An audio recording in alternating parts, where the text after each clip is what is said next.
وہی شب عاشور ہوا. فرق کیا ہے؟ فرق یہ کہ شب ہجرت ایک نے اپنی جان خدا کو بیچی، شب عاشور 72 نے اپنی جان خدا کو بیچی. کیوں پیغمبر کے اصحاب رضی اللہ تعالی عنہ ہیں؟ کیوں حسین کے ساتھی علیہ السلام بن گئے؟ مسلم ابن عقیل علیہ السلام کہلائیں تو سمجھ میں آتا ہے، اور تو کچھ لمحے پہلے ملاق ہوا ہے. یہ حسین کون ہے؟ کیا ہوا اس رات میں؟ کس میں جرات ہے کہ جنہوں نے خدا کی مشیت خریدی ہے؟ شب عاشور ہم انہیں کہیں رضی اللہ، دعا دیں کہ خدا ان سے راضی ہو جائے. یہ تو خود رضائے خدا کے حامل بن چکے ہیں. جب حسین نے خود کہہ دیا جاؤ میں بھی راضی، اور میرا نانا محمد مصطفیٰ بھی راضی، اور خدا بھی راضی ہے، جاؤ چلے جاؤ. کوئی ایک بھی گیا؟ ممکن ہے مورخ تجزیہ پیش کر دیتا ہے اس لیے نہیں اٹھ رہے تھے کہ یہ سب کے سب حسین ابن علی کو سردار جنت سمجھتے تھے، اٹھیں تو جنت ہاتھ سے نکل جائے گی. کیا فرمایا؟ جاؤ میں تمہیں جنت کی ضمانت دیتا ہوں. کوئی مولوی اور مفتی جنت کی ضمانت دے رہا ہے جس کو اپنی بھی خبر نہیں کہ کہاں جائے گا؟ وارث جنت جنت کی ضمانت دے رہا ہے. سردار جنت مالک جنت حسین ابن علی جنت کی ضمانت دے رہا ہے. کوئی ایک فرد بھی اٹھا ہے؟ نہیں. ممکن ہے مورخ یہ تجزیہ پیش کرے کہ آنکھوں کی شرم مانے تھی کہ دشمنوں کے بیچ میں جب حسین خود دیکھ رہے تو کیسے اٹھ کے چلے جائیں. اس لیے فرمایا بیٹا علی اکبر چراغ خیمہ کو گل کر دیجیے. جناب علی اکبر نے چراغ بجھایا، ایک چراغ بجھا اور 72 چراغ جل اٹھے. اور خیام حسینی میں گریے کی آواز بلند ہوئی. اب اگر جملہ پہنچ جائے تو بس ایک جملہ ہی کہوں گا. جب چراغ بجھانے کی بات آئی جناب علی اکبر کا نام لیا. اگر میں منتقل کر سکوں بات، چونکہ تفصیل کی اب گنجائش نہیں، لیکن جب چراغ جلانے کی بات آئی تو کس ہستی کا نام لیا؟ اندھیرا ہے، تاریکی ہے، تاریکی میں نہیں معلوم کون اٹھا ہو، لیکن اب حسین کی زبان پر کس ہستی کا نام آیا؟ کیا مطلب ہے اس چیز کا کہ کوئی بھی جا سکتا ہے لیکن وہ ہستی نہیں جا سکتی؟ کس کا نام لیا؟ فرمایا عباس چراغ جلا دو. عباس سراپا وفا ہے، عباس مجسم وفا ہے. چراغ جلا اور امام حسین کے 72 ساتھی جس طرح سے بیت میں کپ کپی تاری ہوتی ہے، اور سب سے پہلے حبیب ابن مظاہر اٹھے اور کہنے لگے فرزند رسول آپ فرما رہے ہم چلے جائیں. آج چلے جائیں تو قیامت کے دن آپ کی ماں فاطمہ زہرا کو کیا منہ دکھائیں؟ اور اس کے بعد عابس ابن شبیب شاکری اٹھے، اور اس سے پہلے جناب زہیر ابن قین. جناب زہیر ابن قین کہتے ہیں فرزند رسول یہ دنیا تو فانی ہے، اس نے بہت جلد ختم ہو جانا ہے، اور ہم نے بھی چند دن کے بعد مر جانا ہے. لیکن اگر فرض کیا جائے کہ یہ جہان ابدی ہے، یہ جہان سرمدی ہے، اور یہ بھی فرض کیا جائے کہ ہم نے اس میں ہمیشہ رہنا ہے، تب بھی ہم اپنی جانیں آپ کے قدموں پر قربان کر دیں گے. اور آپ عابس ابن شبیب شاکری اٹھے اور عرض کیا فرزند رسول یہ ایک جان ہے، اگر مجھے تیر و تبر نیزہ و شمشیر کے ساتھ زخم لگا لگا کر ایسے قتل کیا جائے کہ میرے جسم کے ٹکڑے ٹکڑے ہو جائیں، اور پھر ان ٹکڑوں کو جمع کر کے جلا دیا جائے اتنی اذیت کے ساتھ، اور راکھ کو پانی میں بہا دیا جائے یا فضا میں اڑا دیا جائے اور دوبارہ زندہ کیا جائے اور ایسے ہی مارا جائے، یہاں تک کہ 70,000 مرتبہ قتل کیا جائے پھر زندہ کیا جائے، تب بھی میری صرف ایک خواہش ہوگی کہ میں اپنی جان آپ کے قدموں پر قربان کر دوں. اور اس کے بعد سعید بن عبداللہ حنفی اٹھے.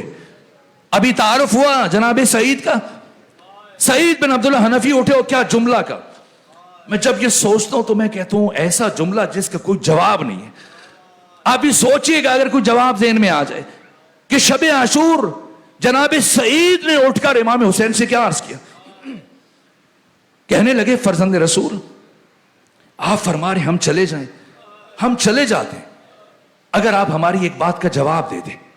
کہ جن افراد کو ان کی ماؤں نے پیدا ہی اسی دن کے لیے کیا تھا، وہ آپ کو چھوڑ کر کیسے چلے جائیں؟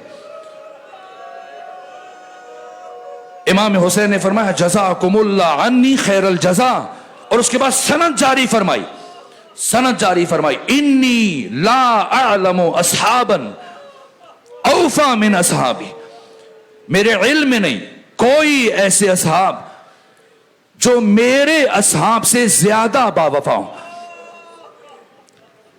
جوش ملی آبادی شبیر حسن خان، ان کا یہ شعر میں پڑھتا تھا لیکن اب نہیں پڑھتا ہوں۔ وہ کہتے ہیں کہ سر فرشتوں کے یہاں آج بھی خم ہوتے ہیں، ایسے انسان رسولوں میں بھی کم ہوتے ہیں۔ شعر بہت بڑا ہے لیکن جب سے ایک روایت پڑھی ہے تو پھر میں سمجھا کہ نہیں، بات جہاں تک نہیں ہے، بات جہاں سے اوپر ہے۔ اس لیے کہ رسول اور نبی کی جو حد ہے یہ جنت، انبیاء کا مستقر بیت المعمور آسمان چہاروں میں، ملائکہ بھی، انبیاء بھی اور رسول بھی۔ سمجھیں یہ 72 کون ہے؟ کون بتائے یہ 72 کون ہے؟ کیا تجارت کی انہوں نے، کیا معاملہ کیا حسین ابن علی کے ساتھ انہوں نے۔ حسین کی جنت میں نے اشارہ کیا نا، اس جملے کے لیے کہہ رہا تھا کہ پہنچ سکے، چونکہ تفصیل کی گنجائش نہیں ہے۔ آخری آیت 30ویں آیت جو خدا فرما رہے وَادْخُلِي جنتی، حسین آ میری جنت میں داخل ہو جا۔ اگر بات پہنچی تو بس ایک جملہ کہہ کے آگے بڑھوں۔ روز عاشور جب سعید بن عبداللہ حنفی نے 114 تیر کھانے کے بعد اپنی شہادت سے کچھ لمحے پہلے پوچھا اوفیت یا ابا عبداللہ، اے حسین ابن علی کیا میں نے آپ کے ساتھ وفا کی؟ لبہائے حسینی میں جنبش پیدا ہوئی، اور ایک جملہ کا خود نتیجہ لیجئے گا اور سوچتے ہوئے جائیے گا۔ حسین ابن علی نے کیا فرمایا؟ فرمایا یا سعید انت امامی فی الجنہ، اے سعید تو جنت میں ہمیشہ میری آنکھوں کے سامنے رہا کرے گا۔ جس جنت میں حسین ہے وہی یہ 72 ہے۔ میں تو جاہل ہوں، بات پھیلا دی۔ کسی نے مرحوم اظہر حسن زیدی سے پوچھا کہ بتائیں اصحاب رسول میں اصحاب حسین میں کیا فرق ہے؟ کہنے لگے کوئی فرق نہیں ہے، کوئی فرق نہیں، بس ایک لفظ کا فرق ہے۔ کہ وہ کون سا لفظ ہے؟ کہا آؤ اور جاؤ۔ کہ یہ کیسا فرق ہوا؟ آؤ اور جاؤ، کہنے لگے پیغمبر 9 سالوں میں 83 جنگوں میں کہتے رہے آؤ، کوئی نہیں آیا۔ حسین ساری رات چراغ بجھا کے کہتے رہے جاؤ، کوئی نہیں اٹھا۔ کیا کیفیت ہے خیام حسینی میں؟ یہ تو اصحاب کی حالت ہے، اصحاب کی کیفیات ہیں شب عاشور۔ ایک مرتبہ جب اصحاب سے گفتگو ہو رہی ہے تو جناب حضرت قاسم اٹھ کر کھڑے ہوئے اور عرض کرنے لگے چچا جان کیا میرا نام بھی شہیدوں میں ہے؟ امام بتا دیتے ہے یا کہہ دیتے نہیں ہے، لیکن نہ، اگر امام بتا دیتے تو پھر دنیا کو قاسم کا تعارف نہ ہو سکتا۔ سمجھنا ہے قاسم کون ہے۔ ظاہری عمر 13 ساڑھے 13 سال ہے، لیکن باطنی اور روحانی اور ذہنی اور عقلی عمر کیا ہے؟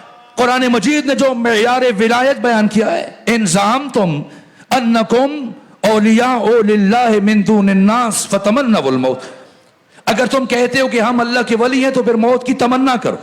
معیار ولایت، تمنا موت، تمنا شہادت، تو پھر ایک علی ہے، انہی جناب قاسم کے دادا۔ اور 5ویں خطبے میں ارشاد فرمایا نہج البلاغہ میں بل اندمجت علی مکنون علم، اور کہا کہ بل آنس من الموت من الطفل بثدی امہ، اللہ کی قسم میں موت سے اتنی شدید محبت کرتا ہوں جتنی ایک چھوٹا بچہ اپنی ماں کے دودھ سے محبت کرتا ہے۔ مولا متقیہ نے آنس کا لفظ استعمال کیا۔ اور جناب قاسم جب امام حسین نے پوچھا اچھا آپ پوچھ رہے ہیں کہ میرا نام بھی شہیدوں میں ہے یا نہیں، یہ تو بتائیں یہ موت آپ کے نزدیک کیسے؟ کہنے لگے چچا جان احلا من الاصل، شہد سے زیادہ شیرین، یہ جناب قاسم کا معیار معرفت ہے۔ لیکن یہ شب تو گزری، جب روز عاشور آیا اب کئی مرتبہ گئے. سب سے مشکل جو میں نے مقتل کی کتاب میں پڑھا ہے, سب سے مشکل جس ہستی کو اجازت ملی ہے وہ جناب قاسم. جناب حضرت ابو الفضل عباس سے بھی زیادہ مشکل جس ہستی کو جنگ کے لیے جانے کی اجازت ملی وہ جناب قاسم ہے. صبح سے مسلسل بار بار جا رہے ہیں. چچا جان اجازت دیجئے. امام حسین فرماتے ہیں آپ میرے بھائی حسن کی یادگار ہیں, میں کیسے آپ کو موت کی طرف بھیج دوں. اور جب کئی مرتبہ پہ ہم گئے اور اجازت نہ ملی تو اب ایک خلوت میں بیٹھ کر زار زار رو رہے ہیں, گریہ کر رہے ہیں, کیا کروں کہ موت کی اجازت مل جائے. اور پھر اسی سوچ میں ڈوبے ہوئے تھے, فکر میں ڈوبے ہوئے تھے. کچھ لمحے یاد آئے, بچپن یاد آیا جب عمر 3-3.5 سال تھی. اور ایک مرتبہ یاد آیا بابا کی شہادت کے موقع پر جب امام حسن مصطفیٰ کو زہر مل چکا تھا تو امام حسن مصطفیٰ نے فرمایا ام فروا میرے بیٹے قاسم کو میرے سینے پر لٹائے.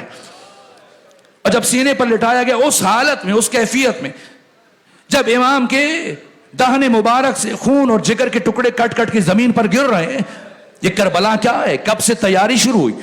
ایک مرتبہ جناب امام حسن نے فرمایا کہ ام فروا کچھ لکھنے کا سامان لے آئی.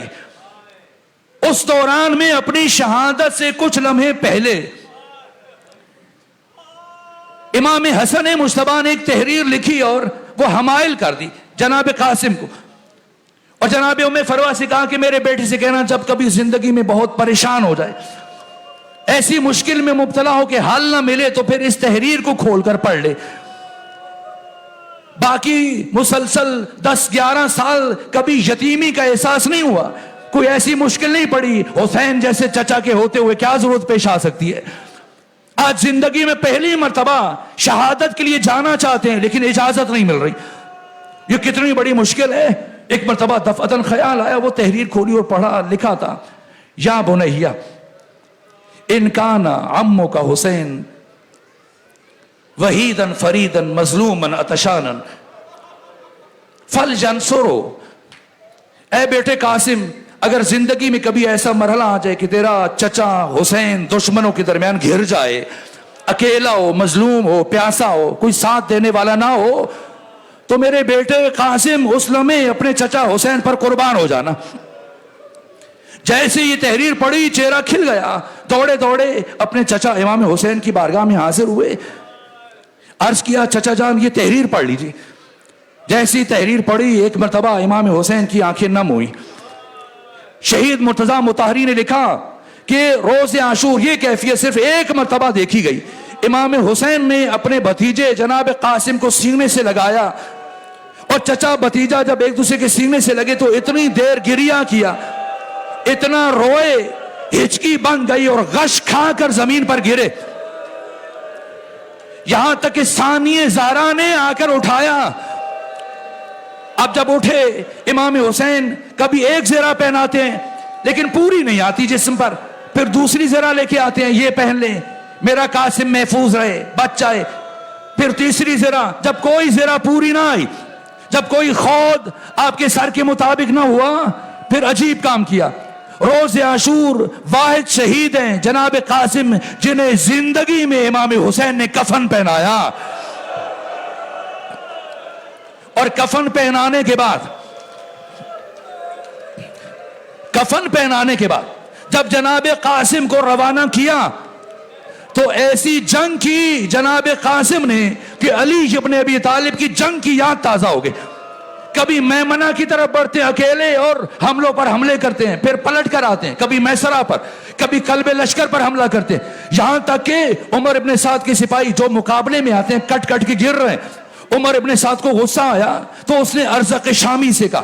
ارزق شامی جس طرح سے جنگ احزاب میں, جنگ خندق میں عامر ابن عبدوس سے متعلق کہا جاتا تھا کہ اکیلے 1000 افراد کے ساتھ لڑنے کی صلاحیت رکھتا ہے. ارزق شامی کے بارے میں مشہور تھا, اس میں اتنی طاقت تھی, اتنی صلاحیت تھی کہ بیک وقت 1000 افراد سپاہیوں کے ساتھ لڑنے کی صلاحیت رکھتا تھا. یہاں تک کہ عمر ابن سعد نے کہا ارزق اس بچے کا کام تمام کرو, ہم نے سوچا چھوٹا بچہ ہے یہ تو میرے سپاہیوں کو مارے جا رہے. ارزق نے کہا اس بچے کے ساتھ لڑنا میری توہین ہے. اس نے کہا میں اپنے بیٹوں کو بھیجوں گا. پہلے ایک بیٹا بھیجا, جناب قاسم نے حرف غلط کی طرح سے مٹا دیا. پھر دوسرا بیٹا آیا، اسے حرف غلط کی طرح سے مٹایا، پھر تیسرے کو قتل کیا، چوتھے کو قتل کیا، ارزق شامی کی آنکھوں میں خون اتر آیا، اس نے زرہ پہنی، خود پہنا، 2 تلواریں اٹھائیں، گھوڑے پر سوار ہوا، قوی ہیکل، طویل القامت، قوی الجثہ، جسے دیکھ کر لوگ گھبرا جاتے تھے، جسے دیکھ کر لوگوں پر سکتہ طاری ہو جاتا تھا۔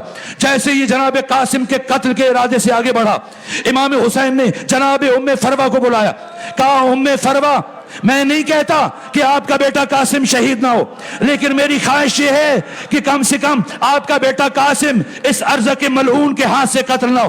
آپ قاسم کی ماں ہیں، چاہے نماز بچھائیے، قاسم کے لیے دعا کریں، آپ کا بیٹا قاسم اس ارزق ملعون کے ہاتھ سے قتل نہ ہو۔ جناب فروہ نے، ام فروہ نے چاہے نماز بچھائی، ہاتھ اٹھائے، دعا مانگی، ادھر ارزق شامی آیا، سامنے سے جناب قاسم ہے، سب حیران ہیں کیا ہونے جا رہا ہے، چھوٹا سا بچہ ہے اتنے بڑے پہلوان کے مقابلے میں۔ جیسے یہ حملے کی نیت سے آگے بڑھا، ایک مرتبہ شاگرد حضرت ابو الفضل العباس جناب قاسم نے جست لگائی اور گھوڑے کے زین پر پاؤں کے بل کھڑے ہوئے اور گھوڑے کے اوپر کھڑے ہو کر اس مہارت سے گھوڑا دوڑایا کہ قریب پہنچ کر ارزق شامی کے سر پر ایسی ضرب ماری، اسے 2 نیم کیا۔ ایک مرتبہ دشمن کے لشکر پر کھلبلی طاری ہو گئی، گھبرائے عمر ابن سعد چلایا، کہا کہ اب کوئی اس کے مقابلے میں نہ جائے، سب مل کر چاروں طرف سے حملہ کرو۔ چاروں طرف سے سپاہی بڑھے، ایک مرتبہ جس کے ہاتھ میں تیر ہے تیر چلا رہا ہے، جس کے ہاتھ میں نیزہ ہے نیزہ مار رہا ہے، جس کے ہاتھ میں تلوار ہے تلوار مار رہا ہے، یہاں تک کہ ایک مرد شامی نے جناب قاسم کے سر اقدس پر گرز مارا۔ فرزند حسن مجتبی خود کو زینے فرس پر سنبھال نہ سکے، گرنے لگے، پاؤں رکاب میں پھنس گئے۔ کربلا کے 2 شہید بڑی مشکل سے زمین پر آئے، ایک حسین کو زین سے زمین پر آتے آتے بڑی دیر لگی، دوسرے جناب قاسم زین سے زمین پر پہنچتے ہوئے جب زین پر تھے قاسم تھے، جب زمین پر آئے تقسیم ہو گئے۔ ایک مرتبہ آواز دی، چچا جان میری مدد کو آئیے، حسین ابن علی روز عاشور۔ یہ منظر دوبارہ نہیں دیکھا گیا، جیسے قاسم کی لاش پر آئے، گھوڑے کو دوڑاتے ہوئے، دشمن کی صفوں کو الٹتے ہوئے، تلوار چلاتے ہوئے، اتنی ہیبت تھی۔ ایک مرتبہ دشمن کے گھوڑے دوڑے، اور جب گھوڑے دوڑ رہے تھے قاسم کی لاش پائمال ہوئی، اور جب قاسم کی حالت دیکھی امام حسین نے فرمایا اے قاسم مجھے معاف کرنا، تیرے چچا نے تیری لاش پر پہنچنے میں تاخیر کر دی۔ اب جیسے مالی پھول چنتا ہے، حسین قاسم کی تصویر کو مکمل کرنے کی کوشش کر رہے ہیں، ڈھونڈ رہے ہیں کوئی ٹکڑا کہیں ہے، کوئی ٹکڑا کہیں ہے، لیکن جب دیکھا تصویر مکمل نہیں ہو رہی، ایک مرتبہ آواز بلند کی، قاسم میں تمہارا چچا تمہارا امام ہوں، میں امام کی حیثیت سے حکم دے رہا ہوں، جہاں جہاں ہو مجھے آواز دو۔ اب گوشت کے ٹکڑوں سے آواز آئی، لبیک لبیک یا حسین۔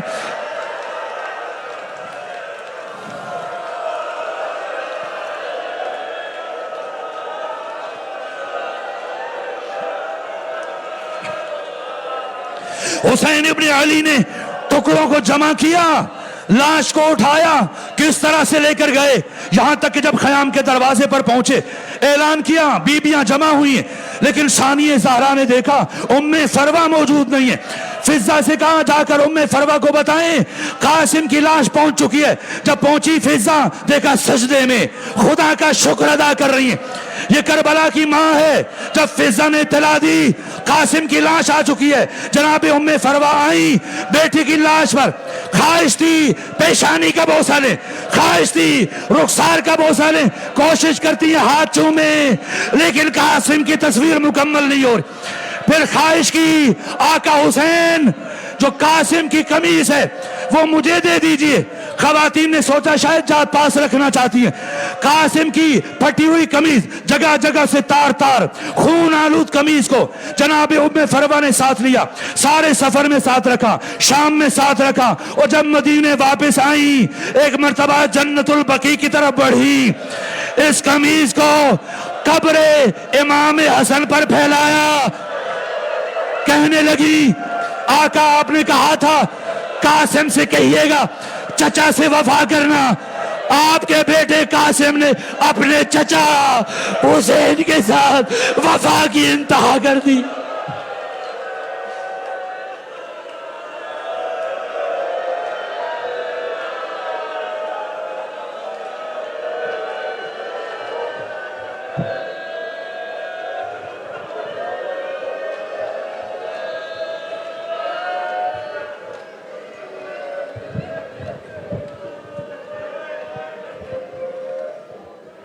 Ya Hussein, Ya Hussein, Ya Hussein, Ya Hussein, Ya Hussein, Ya Hussein, Ya Hussein. آکے ماں قاسم دی ماتے احسان کری دیر تائیں لڑدا روی تیرے ٹکڑ مطابق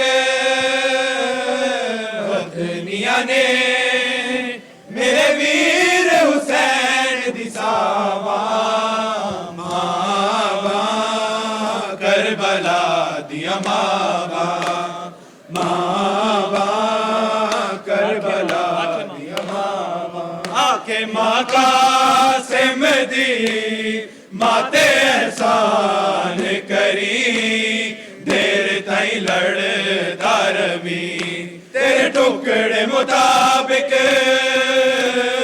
بدنیا نے میرے ویر حسین دی ساوا ماوا کربلا دیا ماوا ماوا کربلا دیا ماوا ماوا کربلا دیا ماوا ماوا کربلا دیا ماوا پتران دیا لاشاں دے ٹکڑے رہیا لب دیا وچ سہراوا ماوا کربلا دیا ماوا ماوا کربلا دیا ماوا ماوا کربلا دیا ماوا آنکھیں ماں قاسم دی ماتے احسان کری دیر تائیں لڑدا روی تیرے ٹکڑے مطابق بدنیا نے میرے ویر حسین دی ساوا ماوا کربلا دیا ماوا ماوا کربلا دیا ماوا ماوا کربلا دیا ماوا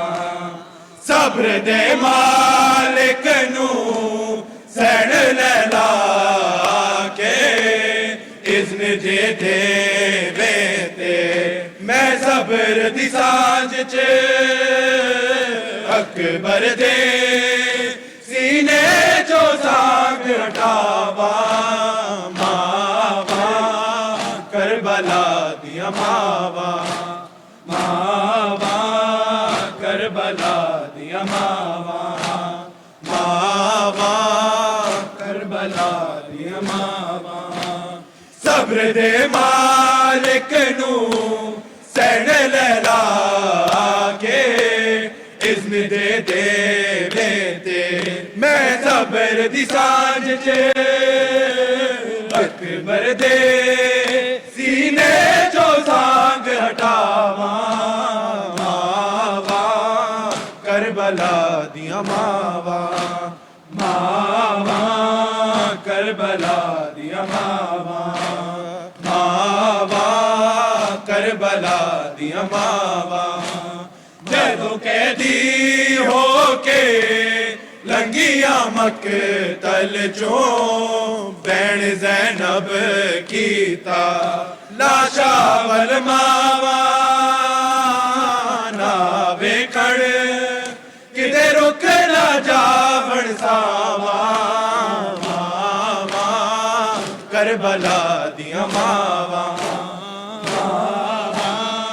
کربلا دیاں ماواں کربلا دیاں ماواں جدوں قیدی ہو کے لنگیاں مقتل چوں بین زینب کیتا لاشا ول ماواں نہ ویکھن کدے رک نہ جاون ساواں ماواں کربلا دیاں ماواں کربلا دیاں ماواں کربلا دیاں ماواں شمر دے خنجر دے وار زہرا رو کے نال حسین کبے میں چکیاں پیس کے پالے اسی کیویں ہاتھ گردن چوں چاواں ماواں کربلا دیاں ماواں کربلا دیاں ماواں کربلا دیاں ماواں شمر دے خنجر دے وار زہرا رو کے نال حسین کبے میں چکیاں پیس کے پالے اسی کیویں ہاتھ گردن چوں چاواں ماواں کربلا دیاں ماواں کربلا دیاں ماواں کربلا دیاں ماواں 14 صدیاں ہوئیاں فاطمہ دی نوحاں اللہ جل پڑھ دیاں سکلین جیوی تک دیاں نے او مہدی پتر دی راواں کربلا دیاں ماواں کربلا دیاں ماواں کربلا دیاں ماواں 14 صدیاں ہوئیاں فاطمہ دی نوحاں اللہ جل پڑھ دیاں سکلین جیوی تک دیاں نے او مہدی پتر دی راواں کربلا دیاں ماواں کربلا دیاں ماواں کربلا دیاں ماواں پتراں دیاں لاشاں دے ٹکڑے رہیاں لبدیاں وچ صحراواں کربلا دیاں ماواں کربلا دیاں ماواں کربلا دیاں ماواں یا حسین یا حسین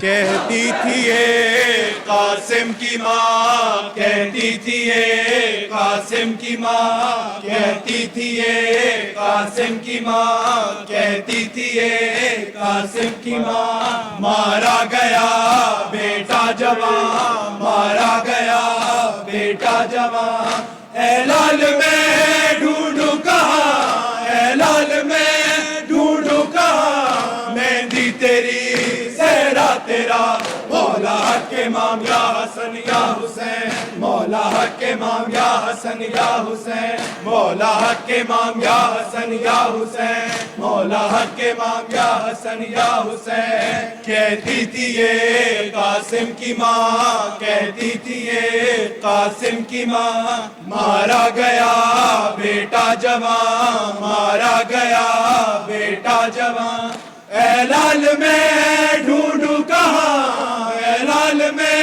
ڈھونڈوں کہاں مہندی تیری صحرا تیرا مولا حق امام یا حسن یا حسین مولا حق امام یا حسن یا حسین مولا حق امام یا حسن یا حسین مولا حق امام یا حسن یا حسین یا حسین یا حسین یا حسین